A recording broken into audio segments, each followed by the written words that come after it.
Something was wrong. One morning, John Sullivan found himself walking along a street downtown. He could not explain what he was doing there, or how he got there, or where he had been earlier. He didn't even know what time it was. He saw a woman walking toward him and stopped her. "I'm afraid I forgot my watch," he said, and smiled. "Can you tell me the time?" When she saw him, she screamed and ran. Then John Sullivan noticed that other people were afraid of him. When they saw him coming, they flattened themselves against a building or ran across the street to stay out of his way. "There must be something wrong with me," John Sullivan thought. "I'd better go home." He hailed a taxi, but the driver took one look at him and sped away. John Sullivan did not understand what was going on, and it scared him. "Maybe somebody at home can come and get me," he thought. He found a telephone and called his wife, but a voice he did not recognize answered. "Is Mrs. Sullivan there?" he asked. "No, she is at a funeral," the voice said. "Mr. Sullivan was killed yesterday in an accident downtown."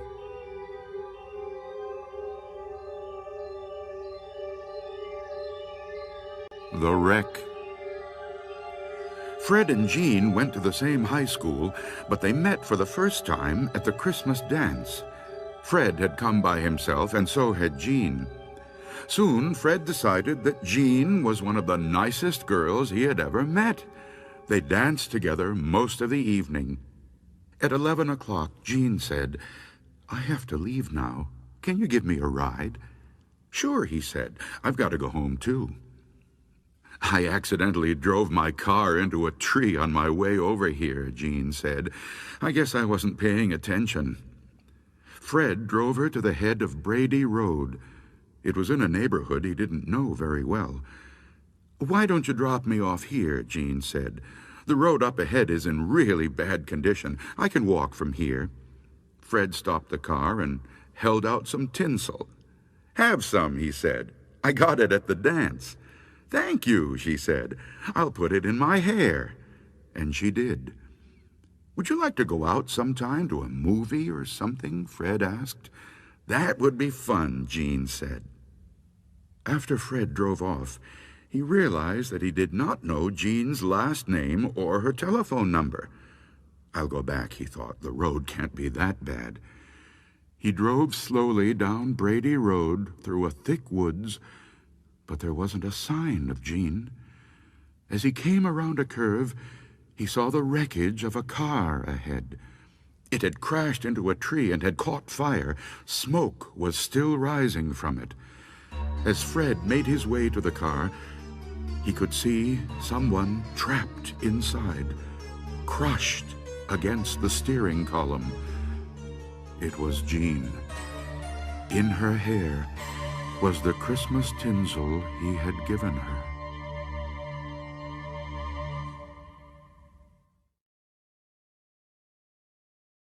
One Sunday morning.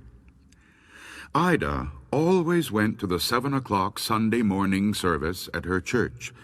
Usually she heard the clanging of the church bells while she was eating breakfast, but this morning she heard them while she was still in bed. "That means I'm late," she thought. Ida jumped out of bed, quickly dressed, and left without eating or looking at the clock.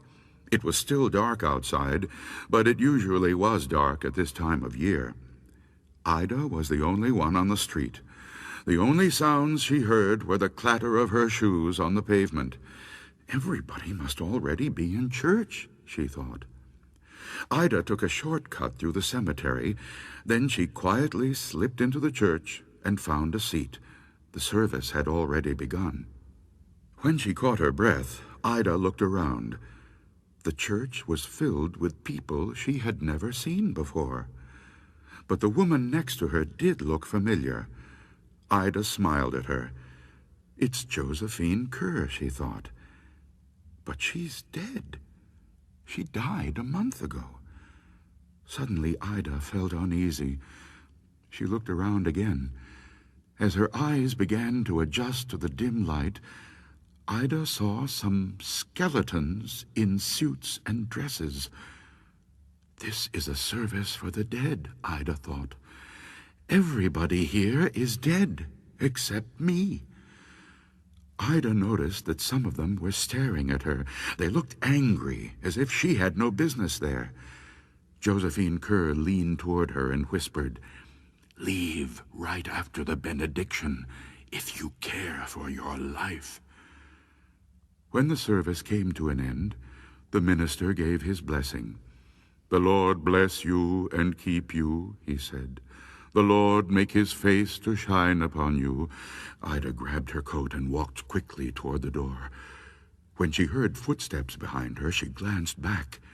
Several of the dead were coming toward her. Others were getting up to join them. "The Lord lift up his countenance to you," the minister went on. Ida was so frightened she began to run. Out the door she ran, with a pack of shrieking ghosts at her heels. "Get out!" one of them screamed. Another shouted, "You don't belong here!" and ripped her coat away. As Ida ran through the cemetery, a third grabbed the hat from her head. "Don't come back!" it screamed, and shook its arm at her. By the time Ida reached the street, the sun was rising, and the dead had disappeared. Did this really happen? Ida asked herself. Or have I been dreaming? That afternoon, one of Ida's friends brought over her coat and hat, or what was left of them. They had been found in the cemetery, torn to shreds.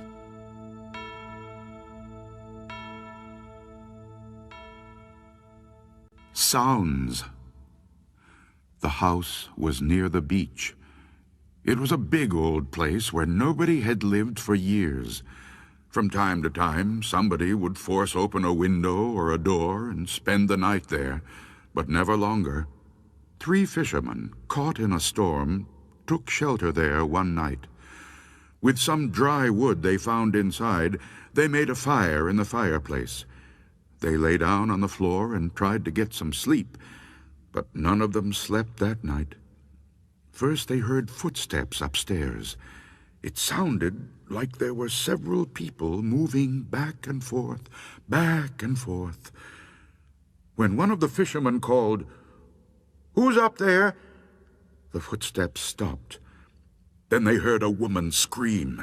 The scream turned into a groan and died away. Blood began to drip from the ceiling into the room where the fishermen huddled. A small red pool formed on the floor and soaked into the wood. A door upstairs crashed shut, and again a woman screamed. "Not me!" she cried. It sounded as if she was running, her high heels tapping wildly down the hall. "I'll get you!" a man shouted, and the floor shook as he chased her. Then silence. There wasn't a sound until the man who had shouted began to laugh. Long peals of horrible laughter filled the house. It went on and on until the fishermen thought they would go mad. When finally it stopped, the fishermen heard someone coming down the stairs, dragging something heavy that bumped on each step. They heard him drag it through the front hall and out the front door. The door opened, then it slammed shut. Again, silence. Suddenly, a flash of lightning filled the house with a green blaze of light.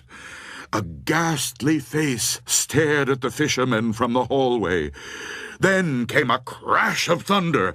Terrified, they ran out into the storm.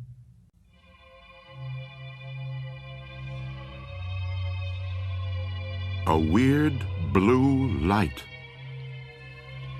Late one night in October 1864, a Confederate blockade runner slipped by some Union gunboats at the entrance to Galveston Bay in Texas and made it safely to port with its cargo of food and other necessities.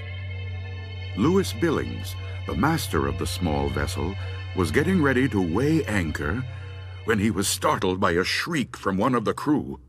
A strange old-fashioned schooner with a big black flag was rushing down at us, Billings said later.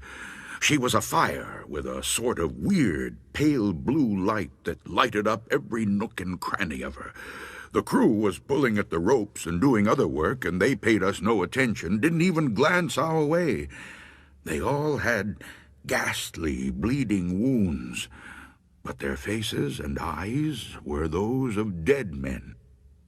The man who had shrieked had fallen to his knees, his teeth chattering as he gasped out a prayer. Overcoming my own terror that was chilling the very marrow of my bones, I rushed forward, shouting to the others as I ran. Suddenly, the schooner vanished before my eyes. Some say that it was the ghost of Jean Lafitte's pirate ship, Pride, that sank off Galveston Island in 1821 or 1822. She was seen again in 1892 in the same waters with the same crew.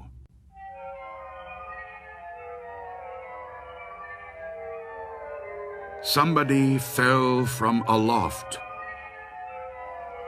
I had signed on as an ordinary seaman on the Falls of Ettrick, a merchant ship bound for England. First time I saw that ship, I knew her right away. She was the old Gertrude Spurshoe. I'd sailed on her years before when she was painted brown and gold. Now she was painted black and had a new name, but it was the same ship for sure. We had a pretty good crew for that voyage, except for one hard-looking ticket named McLaren. He was a pretty good seaman, but there was something about him that I didn't trust. He was kinda secretive, kept mostly to himself. One day, somebody told him that I had worked on the old Gertrude. For some reason, he got all a tremble over that. Then I catched him giving me all these ugly black looks as if he was itching to knife me in the back. I guessed it had something to do with the Gertrude, but I didn't know what. Well, this one day we was trying to work our way through a dripping black fog. You'd scarcely know we had all the lights on, and it was dead calm. There wasn't a breath of fresh air. The ship just lay there, wallowing in a trough, a-rolling and a-rolling, going nowheres. I was standing my watch around midships, and McLaren was doing his trick at the wheel. The rest of the crew was scattered around one place or another. It was quiet as could be. Then, all at once, wacko! This thing hits the deck right in front of McLaren. He lets go a screech that turns my blood cold, and he falls down in a faint. The second mate starts yelling that somebody has fallen from aloft. Laying out there, just forward of the wheel, was someone or something dressed in oilskins with blood oozing out from underneath. The captain ran and fetched a big light from his cabin so he could see who it was. They kinda straightened him out to get a good look at his face. He was a big, ugly-looking devil, but nobody knew who he was or what he was doing up there. At least, nobody was saying. When McLaren came to from his faint, they tried to get something out of him. All he did was jabber away and keep rolling those big, wild-looking eyes of his. Everybody was getting more and more excited. We all wanted to heave the body overboard as quick as we could. There was something weird about it, as if it wasn't real. But the captain wasn't so sure about getting rid of it that way. Could it be a stowaway, he asked? But the ship was so filled with lumber we were carrying, there was no space where a living thing could hide for 3 weeks, which is how long we had been out. Even if it was a stowaway, what was it doing aloft on such a dirty day? There was no reason for anybody to be up there. There was nothing to see. Finally, the captain gave up and told us to heave him overboard. Then nobody would touch him. The mate ordered us to pick him up, but nobody made a move. Then he tried coaxing, but that didn't do any good. Suddenly, that loony McLaren starts yelling, "I handled him once, and I can handle him again." He picks up the body and staggers over to the railing with it. He is just about to throw it overboard when it wraps its two big long arms around him, and over they go together. Then, on the way down, one of them starts laughing in a horrible way. The mates are yelling to launch a boat, but nobody would get into a boat, not on a night like that. We threw a couple of life preservers after him, but everybody knew they wouldn't help. So that was that. Or was it? The first chance I had to go home after that, I went right over to see old Captain Spurshoe, who was captain when the Gertrude was around. "Well," he says, "one trip these two outlandish men shipped aboard the Gertrude. One was McLaren, the other was a really big fella. The big one was always picking on McLaren and thumping him around. And McLaren was always talking about how he would get back at him. Well, this wet, dirty night, the two of them was up there alone, and the big one come flying down, killed himself deader'n a herring. McLaren says the foot rope they were using parted, and how he almost fell himself. But everybody who saw that rope knew she didn't give away on her own. She had been cut through with a knife. After that, whenever we came into port, McLaren thought we were going to get the police after him, and he'd get pretty scared. But we couldn't prove anything, so we didn't try. In the end, I guess the big fella took care of things in his own way. If he was a ghost that came back, that's what he was. If there be things like ghosts.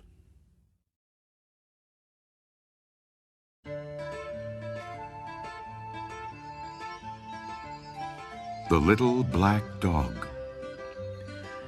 Billy Mansfield said that a little black dog followed him wherever he went. But he was the only one who saw it, so people thought he was kind of crazy.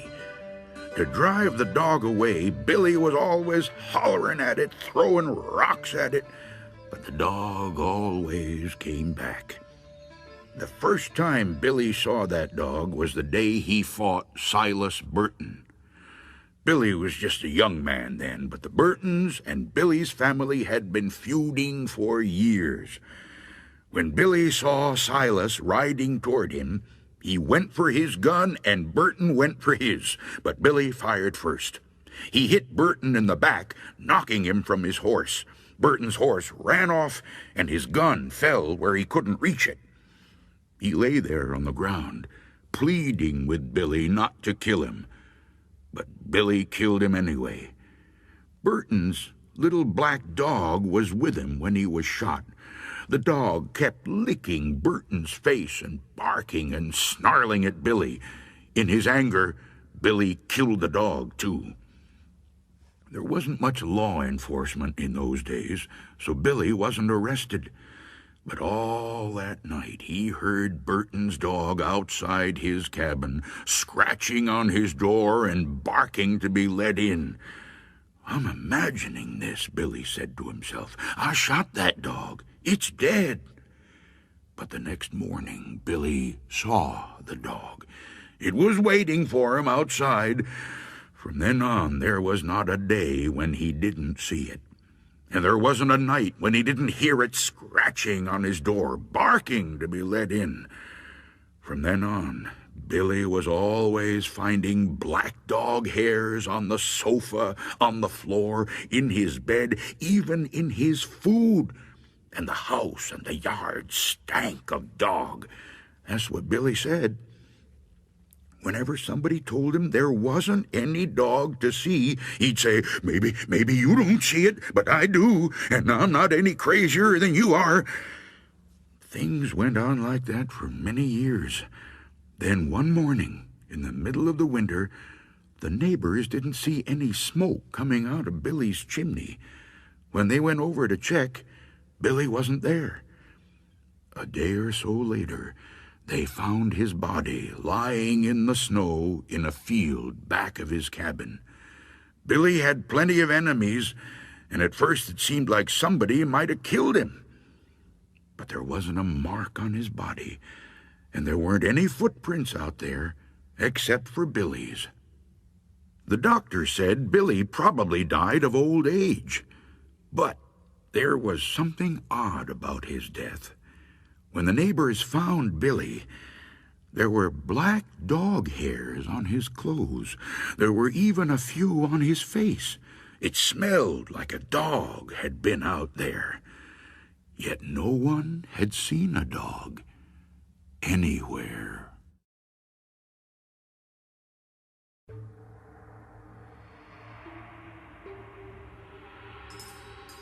Clinkety-clink. An old lady got sick and died. She had no family and no close friends, so the neighbors got a grave digger to dig a grave for her, and they had a coffin made, and they placed it in her living room. As was the tradition, they washed her body and dressed her up in her best clothes and put her in the coffin. When she died, her eyes were wide open, staring at everything and seeing nothing. The neighbors found 2 old silver dollars on her dresser, and they put them on her eyelids to keep them closed. They lit candles and sat up with her so that she would not be too lonely on that first night that she was dead. The next morning a preacher came and said a prayer for her. Then everybody went home. Later, the gravedigger arrived to take her to the cemetery and bury her. He stared at the silver dollars on her eyes, and he picked them up. How shiny and smooth they were, how thick and heavy. They're beautiful, he thought, just beautiful. He looked at the dead woman. With her eyes wide open, he felt she was staring at him, watching him hold her coins. It gave him a creepy feeling. He put the coins back on those eyes of hers to keep them closed. But before he knew it, his hands reached out again and grabbed the coins and stuck them in his pocket. Then he grabbed a hammer and quickly nailed shut the lid on the coffin. "Now you can't see anything," he said to her. Then he took her out to the cemetery, and he buried her as fast as he could. When the gravedigger got home, he put the 2 silver dollars in a tin box and shook it. The coins made a cheerful, rattling sound, but the gravedigger wasn't feeling cheerful. He couldn't forget those eyes looking at him. When it got dark, a storm came up, and the wind started blowing. It blew all around the house. It came in through the cracks and around the windows and down the chimney. It went. The fire flared and flickered. The gravedigger threw some fresh wood on the fire, got into bed, and pulled the blankets up to his chin. The wind kept blowing. It went. The fire flared and flickered and cast evil-looking shadows on the walls. The gravedigger lay there thinking about the dead woman's eyes staring at him. The wind blew stronger and louder, and the fire flared and flickered and popped and snapped, and he got more and more scared. Suddenly, he heard another sound. Clinkety-clink, clinkety-clink, it went. Clinkety-clink, clinkety-clink. It was the silver dollars rattling in the tin box. "Hey!" the gravedigger shouted. "Who's taking my money?" But all he heard was the wind blowing, and the flames flaring and flickering and snapping and popping, and the coins going clinkety-clink, clinkety-clink. He leaped out of bed and chained up the door. Then he hurried back, but his head had barely touched the pillow when he heard clinkety-clink, clinkety-clink. Then he heard something way off in the distance. It was a voice crying, "Where is my money? Who's got my money? Ooh, ooh." And the wind blew, and the fire flared and flickered and snapped and popped, and the money went clinkety-clink, clinkety-clink. The gravedigger was really scared. He got out of bed again and piled all the furniture against the door, and he put a heavy iron skillet over the tin box. Then he jumped back into bed and covered his head with the blankets. But the money rattled louder than ever, and way off a voice cried, "Give me my money! Who's got my money? Ooh, ooh." And the wind blew, and the fire flared and flickered and snapped and popped, and the gravedigger shivered and shook and cried, "Oh, Lordy, Lordy!"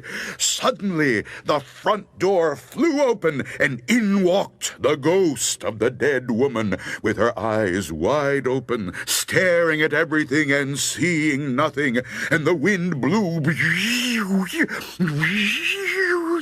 and the money went clinkety-clink, and the fire flared and flickered and snapped and popped, and the ghost of the dead woman cried, "Oh, where is my money? Who's got my money? Ooh, ooh." And the gravedigger moaned, "Oh, Lordy, Lordy." The ghost could hear her money going clinkety-clink, clinkety-clink in the tin box, but her dead eyes couldn't see the box, so she reached out with her arms and tried to find it. The wind went and the money rattled clinkety-clink, and the fire flared and flickered and snapped and popped, and the gravedigger shivered and shook and moaned, "Oh, Lordy, Lordy." And the woman cried, "Give me my money. Who's got my money? Ooh, ooh." "You've got it!"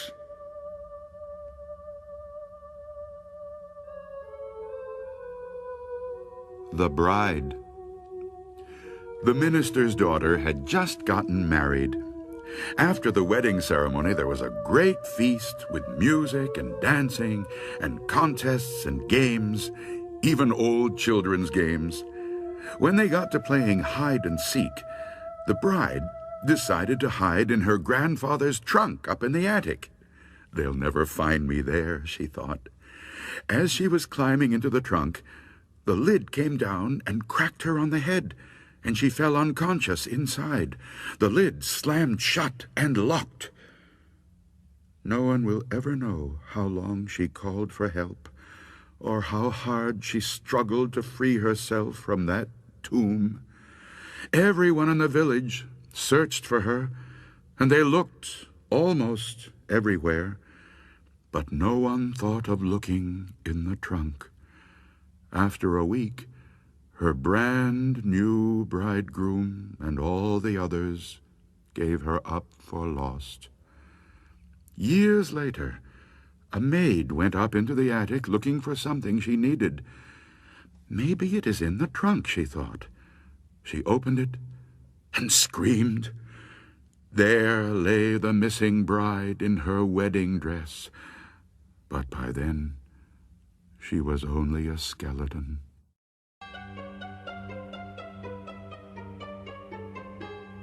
Rings on her fingers. Daisy Clark had been in a coma for more than a month when the doctor said that she had finally died. She was buried on a cool summer day in a small cemetery about a mile from her house. "May she always rest in such peace," her husband said. But she didn't. Late that night, A grave robber with a shovel and a lantern began to dig her up. Since the ground was still soft, he quickly reached the coffin and got it open. His hunch was right. Daisy had been buried wearing 2 valuable rings, a wedding ring with a diamond in it, and a ring with a ruby that glowed as if it were alive. The thief got down on his knees and reached into the coffin to get the rings, but they were stuck fast on her fingers. So he decided that the only way to get them was to cut off her fingers with a knife. But when he cut into the finger with the wedding ring, it began to bleed, and Daisy Clark began to stir. Suddenly she sat up. Terrified, the thief scrambled to his feet. He accidentally kicked over the lantern and the light went out. He could hear Daisy climb out of her grave. As she moved past him in the dark, he stood there frozen with fear, clutching the knife in his hand. When Daisy saw him, she pulled her shroud around her and asked, "Who are you?" When the grave robber heard this corpse speak, he ran. Daisy shrugged her shoulders and walked on, and never once looked back. But in his fear and confusion, the thief fled in the wrong direction. He pitched headlong into her grave, fell on the knife, and stabbed himself. While Daisy walked home, the thief bled to death.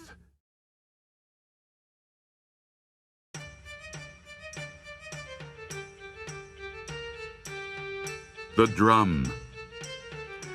Once there were 2 sisters. Dolores was 7 and Sandra was 5. They lived in a small house in the country with their mother and their baby brother, Arthur. Their father was a seaman and was away on a long voyage. One day, Dolores and Sandra were running across a field near their house when they met a gypsy girl playing a drum. Her family was camping in the field for a few days. As the girl played, a little mechanical man and woman came out of the drum and danced. Dolores and Sandra had never seen such a drum, and they begged the girl to give it to them. She looked at them and laughed. "I will give it to you," she said, "but only if you are really bad. Come back tomorrow and tell me how bad you were, and I will see." As soon as the 2 sisters got home, they started shouting, which was against the rules of their house. Then they wrote all over the walls with their crayons. At supper, they spilled their food, and when it was time for bed, they wouldn't go. They did everything they could think of to upset their mother. They were really bad. Early the next morning, they hurried off to find the gypsy girl.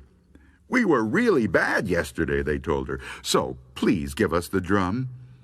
But when they told her what they had done, the gypsy girl laughed. "Oh, you must be much worse than that if I'm to give you the drum," she said.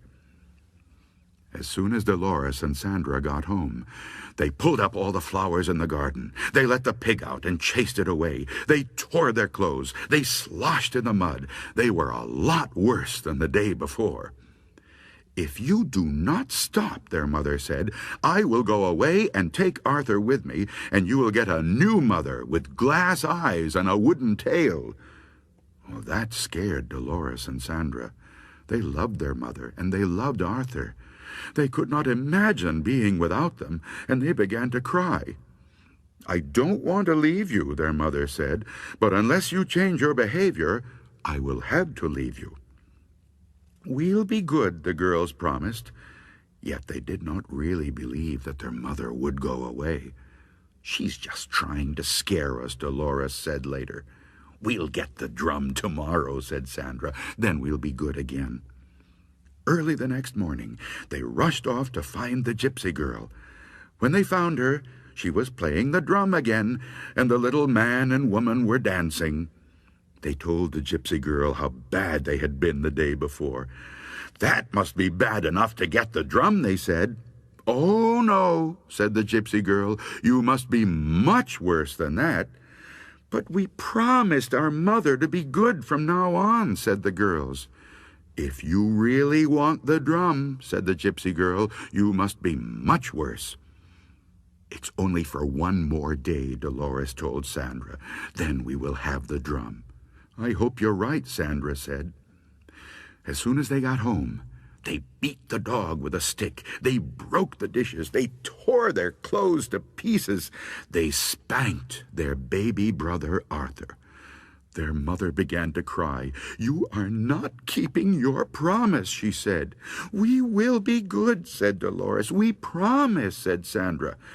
"I can't wait much longer," said their mother. "Please try." Early the next morning, before their mother was awake, Dolores and Sandra ran to see the gypsy girl. They told her all about the bad things they had done the day before. "We were horrid," said Sandra.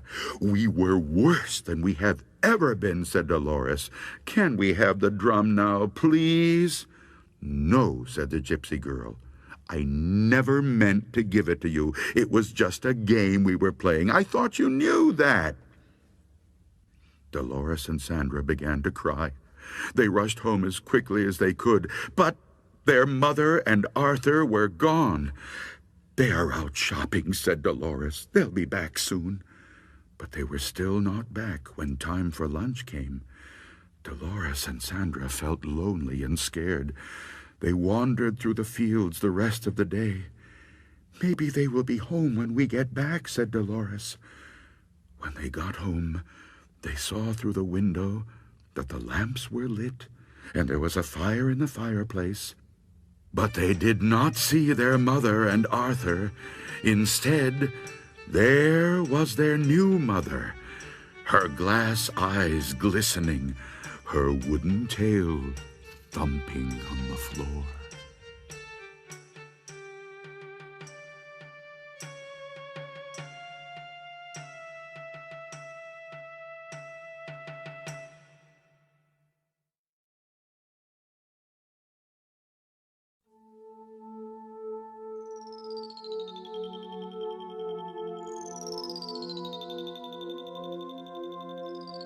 The window. Margaret and her brothers, Paul and David, shared a small house on top of a hill just outside the village. It was so warm one summer's night that Margaret could not sleep. She sat up in bed and in the darkness of her room watched the moon move across the sky. Suddenly, something caught her eye. She saw two small yellow-green lights moving through the woods near the graveyard at the bottom of the hill. They looked like the eyes of some animal, but she could not make out what kind of creature it was. Soon the creature left the woods and moved up the hill toward the house. For a few minutes, Margaret lost sight of it. Then she saw it coming across the lawn toward her window. It looked something like a man, and yet it didn't. Margaret was terrified. She wanted to run from her room, but the door was next to her window. She was afraid the creature would see her and break in before she could escape. When the creature turned and moved in another direction, Margaret rushed to the door, but before she could open the door, it was back. Margaret found herself staring through the window at a shrunken face like that of a mummy. Its yellow-green eyes gleamed like a cat's eyes. She wanted to scream, but she was so frightened that she could not make a sound. The creature broke the window glass, unlocked the window, and crawled inside. Margaret tried to flee, but the creature caught her.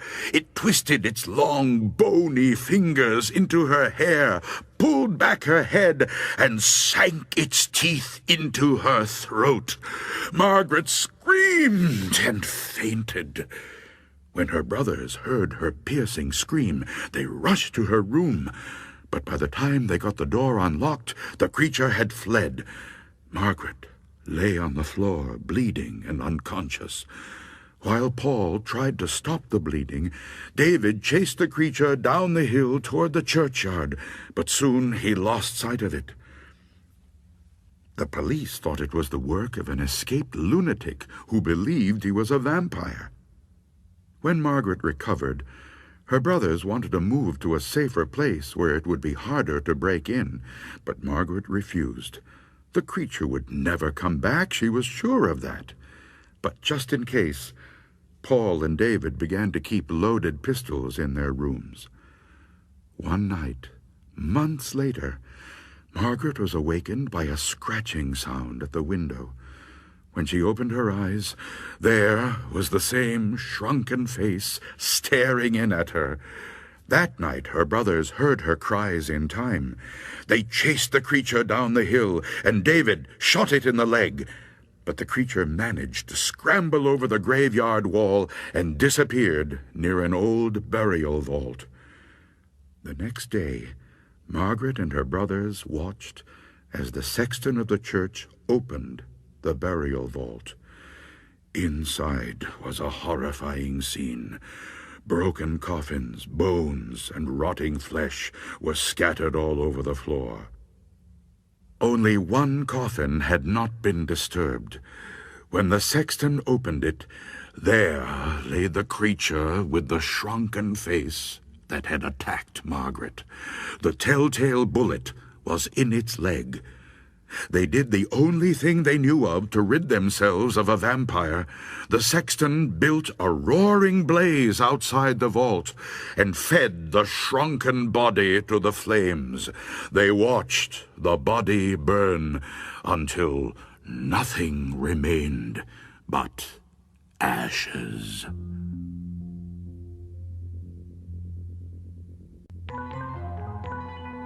Wonderful sausage! One dark, rainy Saturday afternoon, a fat and jolly butcher named Samuel Blunt had an argument over money with his wife, Eloise. Blunt lost his temper and killed Eloise. Then he ground her up into sausage meat and buried her bones under a big flat rock in the backyard. To keep the murder a secret, he told everyone she had moved away. Blunt mixed his new sausage meat with pork, then seasoned it with salt and pepper, added some sage and thyme and a bit of garlic. To give it a special flavor, he smoked it in his smokehouse for a while. He called it Blunt's Special Sausage. There was such a demand for this new sausage that Blunt bought the best hogs he could find and started raising his own pork. He also kept a sharp lookout for humans who might make a tasty sausage meat. One day, a nice, plump schoolteacher came into his shop. Blunt grabbed her and ground her up. Another time, Blunt's dentist came by. He was a little, round man, and into the grinder he went. Then one by one, the children in the neighborhood began to disappear, and so did their kittens and puppies. But no one ever dreamed that Blunt the butcher had anything to do with it. Things went on that way for years. Then one day, Blunt made a big mistake. A fat boy came into the butcher shop. Blunt grabbed him and started to drag him off to the sausage grinder. But the boy broke loose and ran out of the shop, and Blunt chased after him, waving a big butcher knife. When people saw this, they realized at once what had become of all the missing children and grown-ups and kittens and puppies. An angry crowd gathered at the butcher shop. No one knows for sure just what happened to Blunt that day. Some say he was fed to his hogs. Others say he was fed to his sausage grinder. But he was never seen again, and neither was his wonderful sausage meat.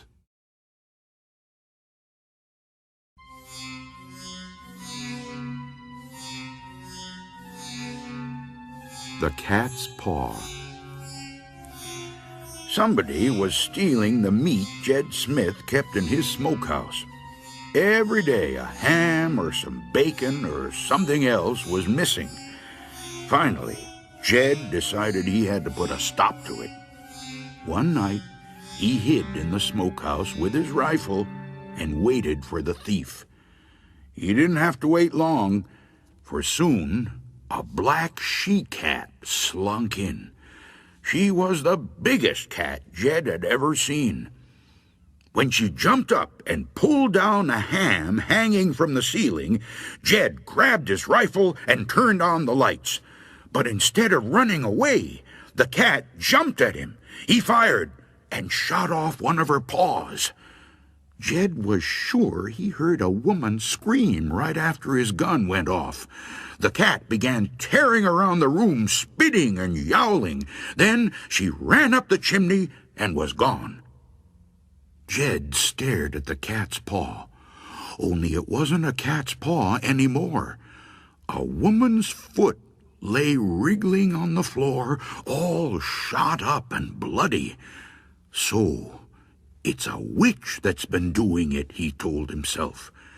Just then, one of Jed's neighbors, a fellow named Burdick, came racing down the road to get a doctor. His wife's foot had been shot in an accident, he told Jed. She's bleeding pretty bad, he said. The doctor got to her barely in time. People who were there when it happened said that she was spitting and yowling just like a cat.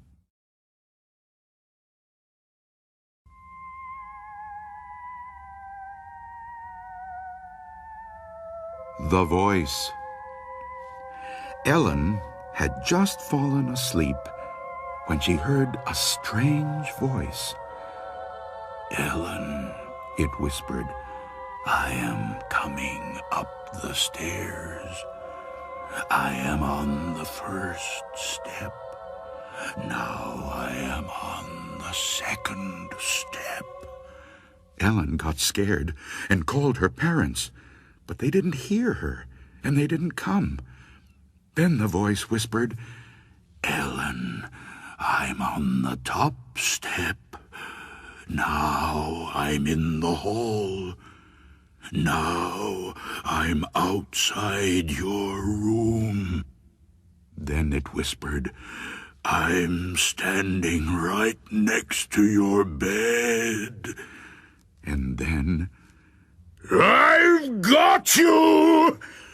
Ellen screamed, and the voice stopped. Her father rushed into the room and turned on the light. "Somebody's in here," Ellen said.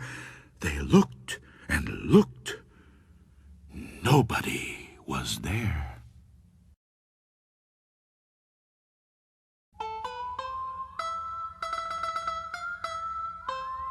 Oh, Susanna. Susanna and Jane shared a small apartment near the university where they were students. When Susanna got back from the library one night, the lights were out and Jane was asleep. Susanna undressed in the dark and quietly got into bed. She had almost fallen asleep when she heard someone humming the tune to the song, "Oh, Susanna." "Jane," she said, "please stop humming. I want to get some sleep." Jane didn't answer, but the humming stopped and Susanna fell asleep. She awakened early the next morning, too early, she decided, and was trying to get back to sleep when she heard the humming again. "Please go back to sleep," she told Jane. "It's too early to get up." Jane didn't answer, but the humming continued. Susanna became angry. "Cut it out," she said. "It's not funny." When the humming still did not stop, she lost her temper. She jumped out of bed, pulled the covers off Jane, and screamed. Jane's head was gone. Somebody had cut off her head. "I'm having a nightmare," Susanna told herself. "When I wake up, everything will be all right."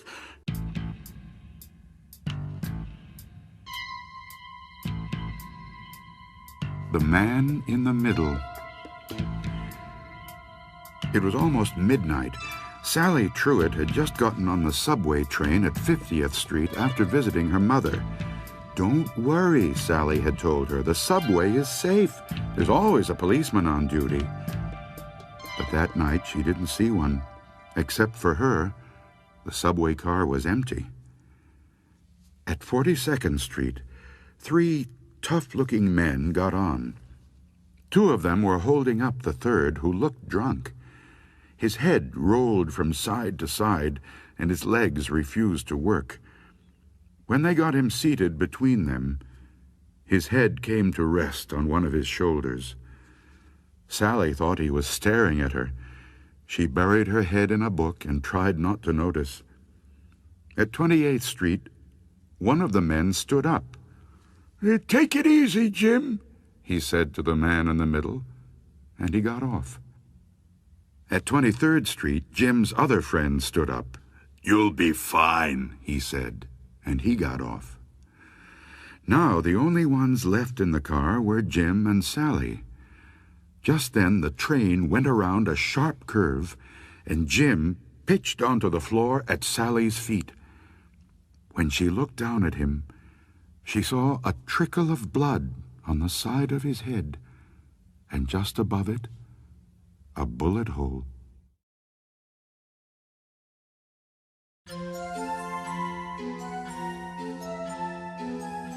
The Cat in a Shopping Bag.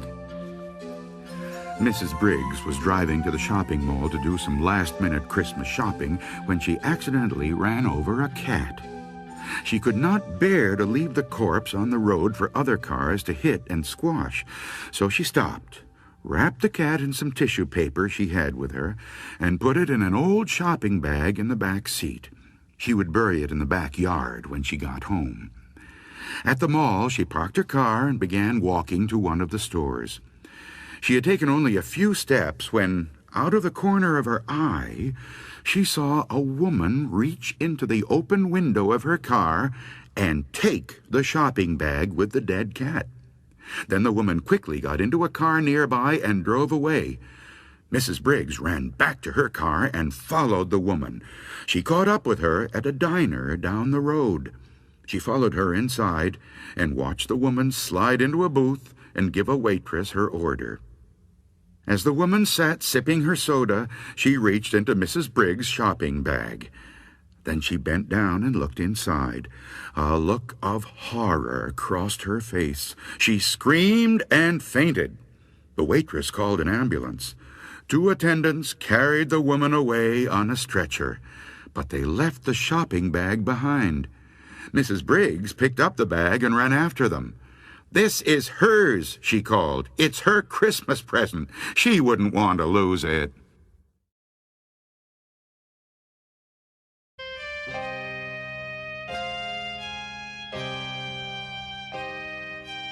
The Bed by the Window. The 3 old men shared a room at the nursing home. Their room had only one window, but for them it was the only link to the real world. Ted Conklin, who had been there the longest, had the bed next to the window. When Ted died, the man in the next bed, George Best, took his place, and the third man, Richard Green, took George's bed. Despite his illness, George was a cheerful man who spent his days describing the sights he could see from his bed: pretty girls, a policeman on horseback, a traffic jam, a pizza parlor, a fire station, and other scenes of life outside. Richard loved to listen to George, but the more George talked about the life outside, the more Richard wanted to see it for himself. Yet he knew that only when George died would he have his chance. He wanted to look out that window so badly that one day he decided to kill George.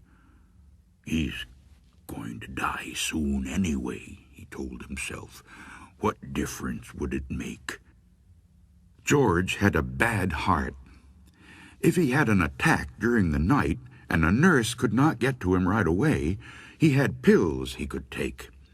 He kept them in a bottle on top of the cabinet between his bed and Richard's. All Richard had to do was knock the bottle to the floor where George could not reach it. A few nights later, George died, just as Richard had planned he would. And the next morning, Richard was moved to the bed by the window. Now he would see for himself all the things outside that George had described. After the nurses had left, Richard turned to the window and looked out. But all he could see was a blank brick wall.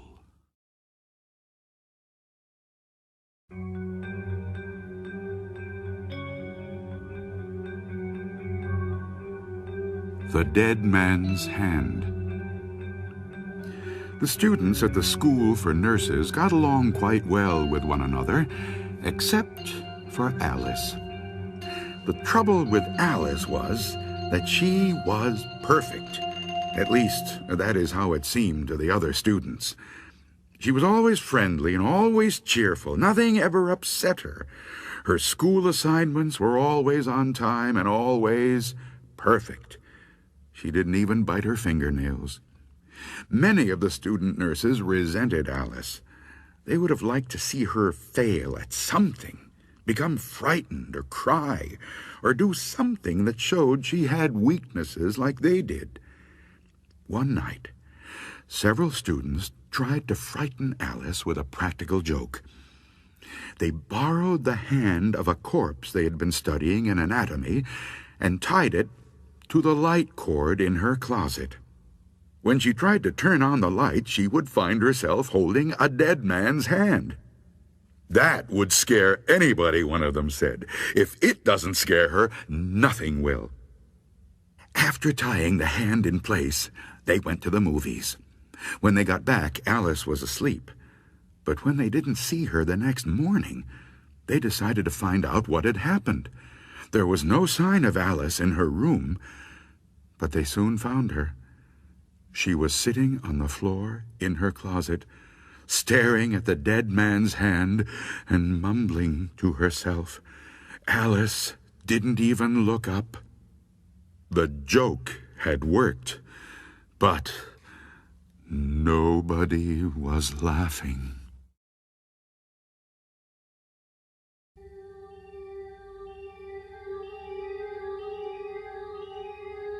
A Ghost in the Mirror. This is a scary game that young people sometimes play, trying to conjure up a ghost in their bathroom mirror. Many don't really believe that a ghost is going to appear, but they try to raise one anyway, for the fun and the excitement.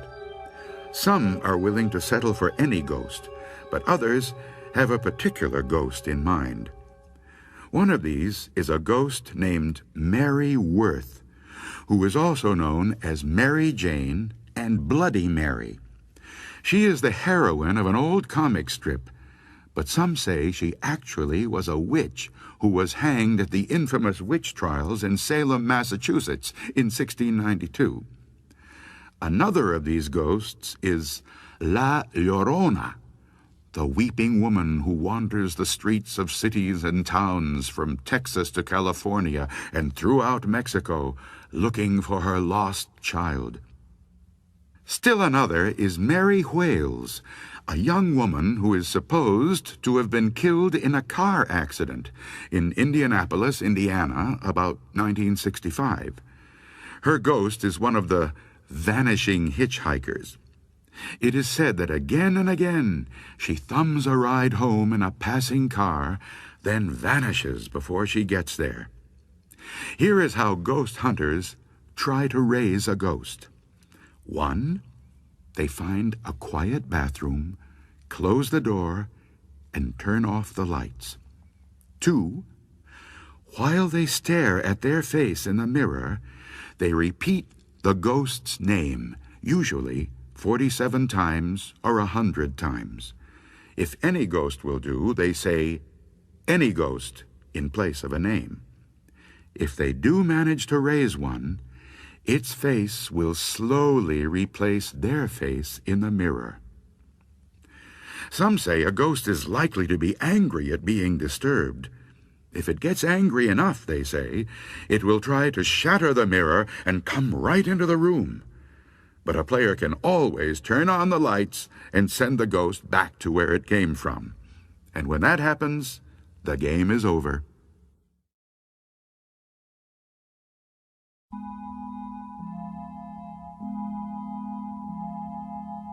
The Curse.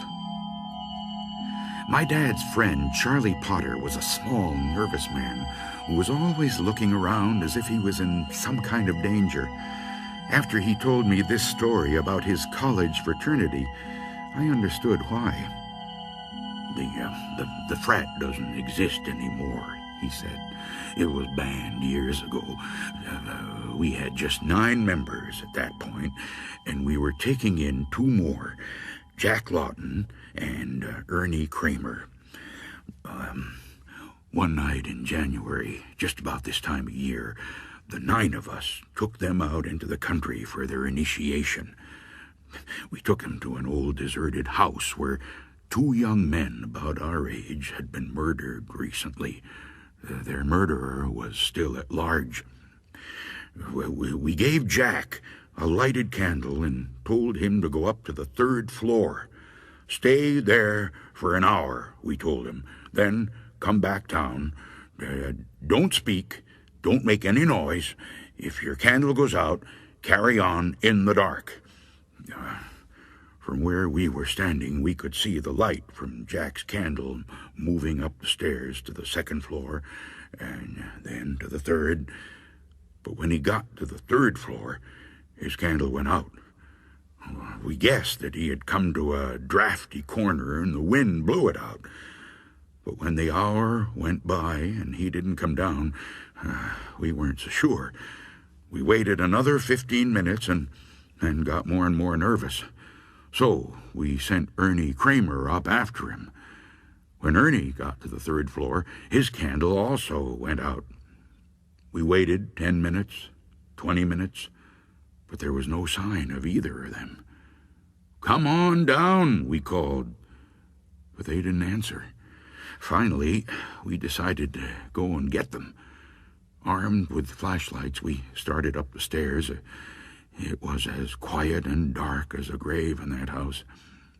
When we got to the 2nd floor, we called out again, but there was no answer. When we got to the 3rd floor, we walked into a great big open space like an attic. Jack and Ernie weren't there, but we saw footprints in the dust. These led to a room on the other side of the attic. That room was also empty, but there was fresh blood on the floor, and the window was wide open. It was about 25 feet to the ground, but there was no ladder or rope in sight that they could have used to get down. We searched the rest of the house and the land around the house and found nothing. We decided that they were playing a trick on us. We figured that in some way they had escaped through the window and were hiding in the woods. The blood on the floor was to throw us off the track. We guessed that they'd show up the next day with a lot of stories and a lot of laughs, but they didn't. The next day, we told the Dean of Men what had happened, and he reported it to the police. The police didn't find anything either, and after several weeks, the search ended. To this day, no one knows what happened to Jack Lawton and Ernie Kramer. There isn't much more to tell, he said. We weren't arrested, but the college disbanded the fraternity and suspended the 9 of us from school for a year. The strangest part came after we graduated. Someone must have placed a curse on us. Every year since then, around the time of that initiation, one of us has died or gone crazy. I'm the only one left, he said, and I'm in pretty good health. but there are times when I feel just a little peculiar.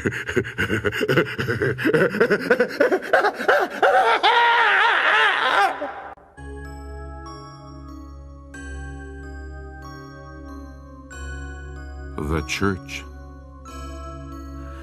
There was a fella named Larry Berger who wasn't afraid of anybody alive, but anybody who was dead scared the wits out of him. One night, Larry was out driving in the country in his old Jeep when he got caught in a bad thunderstorm. The rain was coming down in sheets. Since his Jeep didn't have a top to it, Larry started looking for a place to take shelter.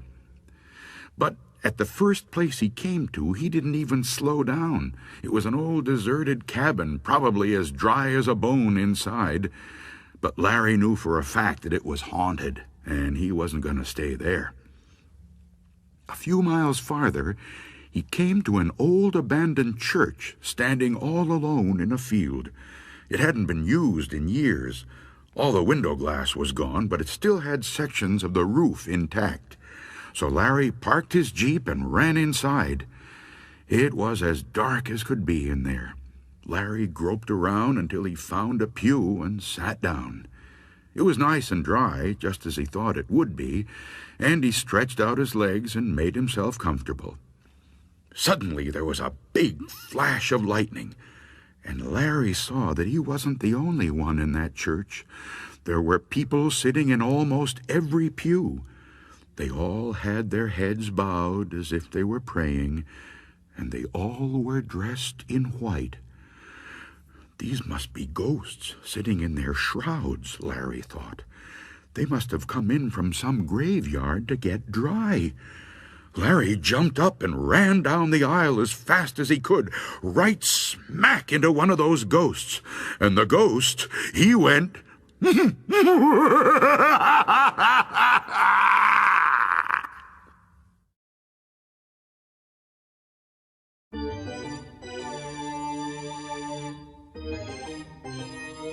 The bad news.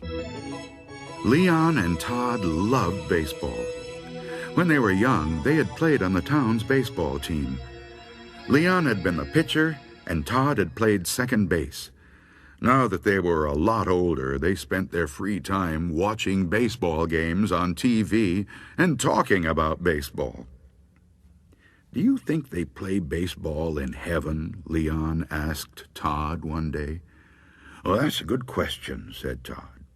"The one who gets there first should let the other one know somehow." As it turned out, Todd got to heaven first, and Leon waited patiently to hear from him.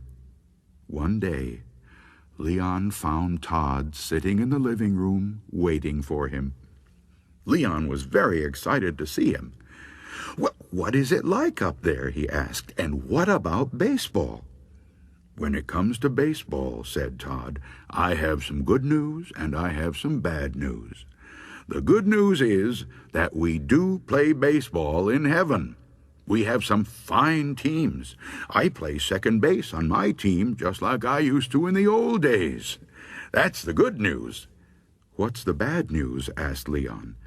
"The bad news," said Todd, "is that you are scheduled to pitch tomorrow."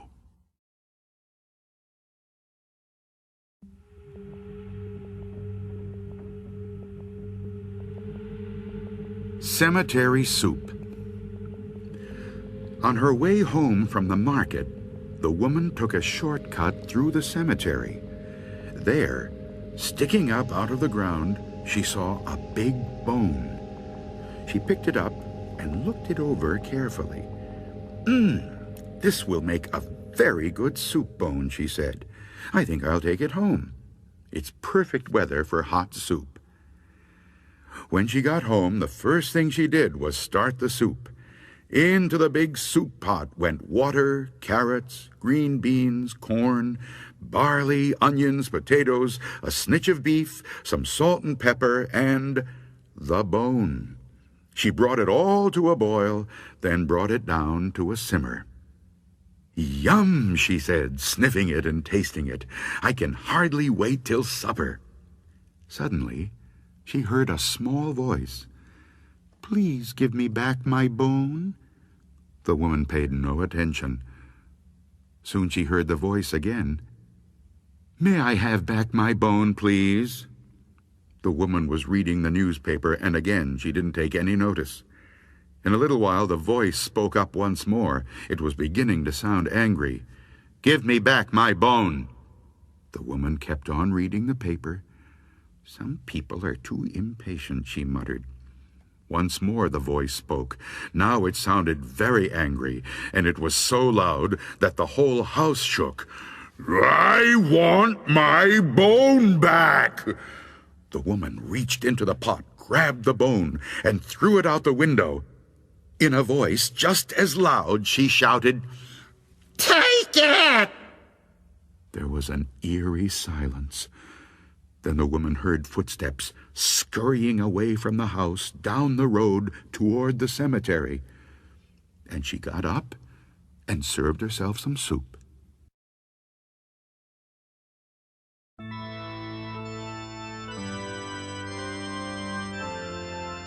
The Brown Suit. A woman came to the funeral parlor to see her husband's corpse. "You did a good job," she said to the undertaker. "He looks just the way he always looked, except for one thing. My husband always wore a brown suit, but you have him dressed in a blue suit." "Well, that is no problem," said the undertaker. "We can easily change it." When she returned later, her husband was wearing a brown suit. "Now he looks just the way he always did," she said. "I know you went to a lot of trouble."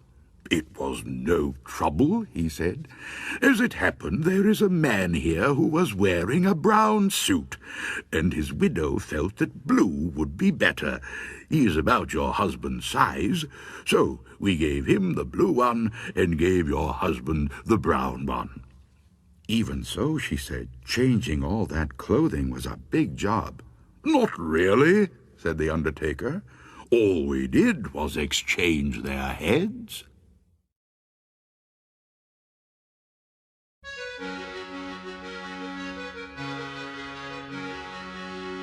Baroom. O'Leary is dead and O'Reilly don't know it. O'Reilly is dead and O'Leary don't know it. They both are dead in the very same bed, and neither one knows that the other one's dead. Baroom, baroom. O'Leary is dead and O'Reilly don't know it. O'Reilly is dead and O'Leary don't know it. They both are dead in the very same bed, and neither one knows that the other one's dead. Baroom, baroom.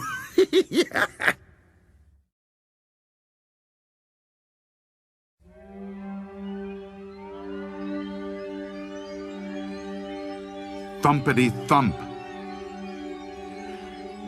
When we moved to Schenectady from Schoharie, we rented a house awful cheap because it was spooked, and nobody would live in it. But we didn't care because we didn't take no stock in spooks. We had just gone to bed the first night, dog-tired from riding in a wagon all day.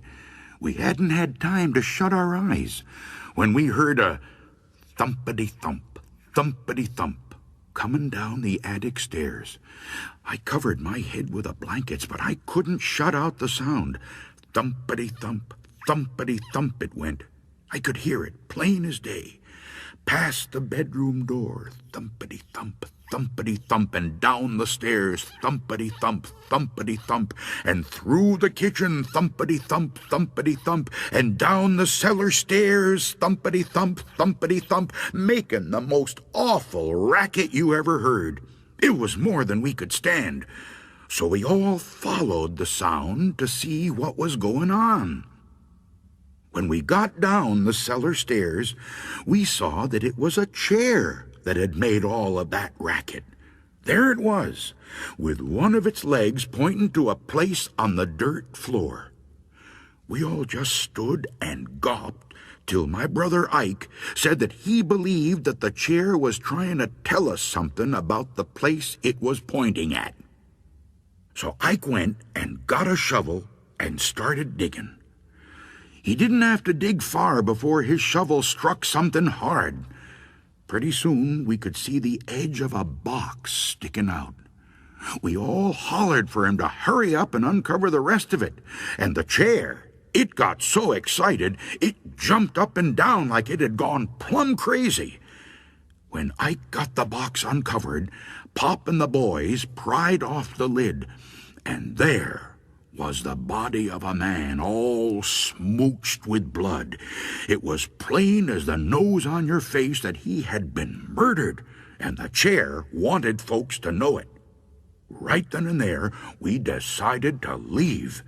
Being strangers, everybody would think that we had murdered him and come there to hide the body.